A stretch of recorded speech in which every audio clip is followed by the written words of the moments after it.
तुम उसी तरह तोते के रूप में भटको। नहीं नहीं, मुझे आजाद करो वरना मैं तुम्हें छोड़ूंगा नहीं। अब तुम मेरा कुछ भी नहीं बिगाड़ सकते। अब तुम जाओ यहाँ से और अब से ऐसे ही घूमो। अब तुम्हें पता चलेगा कि दूसरों को दर्द देने में कैसा महसूस होता है। इसके बाद वह राक्षस वहां से उड़ जाता है।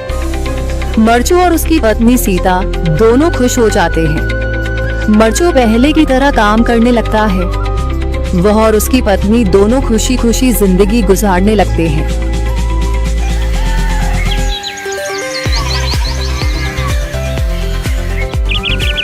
मरचू जंगल से लकड़ियां काटकर बाजार में बेचने गया, लेकिन उसे लकड़ियों के अच्छे दाम नहीं मिले।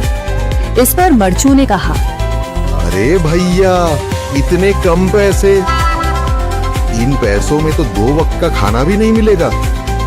आप मुझे बहुत ही कम पैसे देते हैं। मैं इतनी मेहनत से लकड़ियां काट कर आता हूँ, लेकिन उनके पैसे मुझे बहुत कम मिलते हैं। भैया, तुम्हारी लकड़ियां होती ही इतनी कमजोर हैं कि मैं इससे ज्यादा पैसे नहीं दे सकता। तुम्हारी लकड़ियों के बस इतने ही पैसे बनते हैं। अरे भैया, कुछ ज्यादा कर दो ना। वो क्या है ना कि इन पैसों का तो कुछ भी नहीं आता। मैं अपनी जिंदगी कैसे गुजारूंगा? भैया, तुम जाकर अच्छी लकड़ियां लाओ, तभी इन लकड़ियों का अच्छा दाम मिल पाएगा, वरना इन लकड़ियों का तो यही दाम है। ये सुनकर मरचू बहुत ज्यादा परेशान हो गया और पैसे लेकर किराने की दुकान से सामान खरीदकर घर आ गया। घर पहुंचते ही मरचू की पत्नी सीता ने कहा, जी, सामान ले आए आप?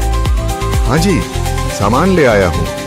सीता के चेहरे पर खुशी छा जाती है, लेकिन जब उसने सामान देखा, जी, इसमें तो बहुत थोड़ा सामान है। हाँ सीता, मुझे पता है कि यह सामान बहुत थोड़ा है, लेकिन मैं क्या करूं?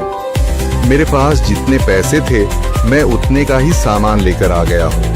इस तरह हमारा गुजारा कैसे हो पाएगा जी? आपको तो पता ही है कि हम कितनी मुश्किलों से गुजारा करते हैं। हाँ हाँ, मुझे पता है, लेकिन मैं कर भी क्या सकता हूँ? मेरे पास इतने पैसे ही नहीं कि हम एक अच्छी जिंदगी गुजार सकें। इतनी मेहनत कर रहा हूँ, लेकिन फिर भी मेहनत का फल नहीं मिल रहा।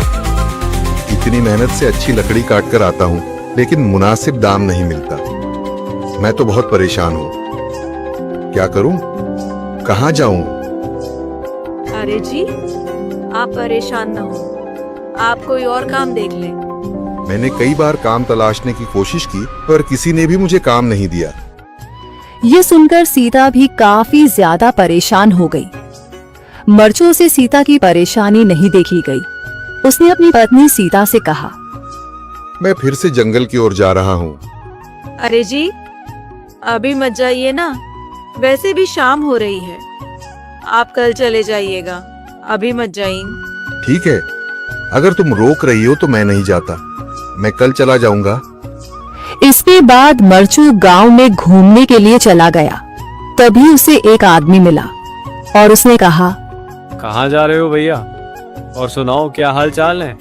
जिंदगी कैसे गुजर रही है? अरे भैया, तुम्हें तो पता है कि लकड़ियां काटकर कैसे गुजारा होता है। हाँ भैया, तुम सही कह रहे हो। और आसपास के जंगलों में अच्छी लकड़ियां भी नहीं है। इसके लिए तो जंगल के अंदर जाना पड़ेगा। पर जंगल के अंदर तो काफी सारे जंगली जानवर होंगे। मुझे बहुत डर लगता है भैया, मैं जंगल में कैसे जाऊंगा?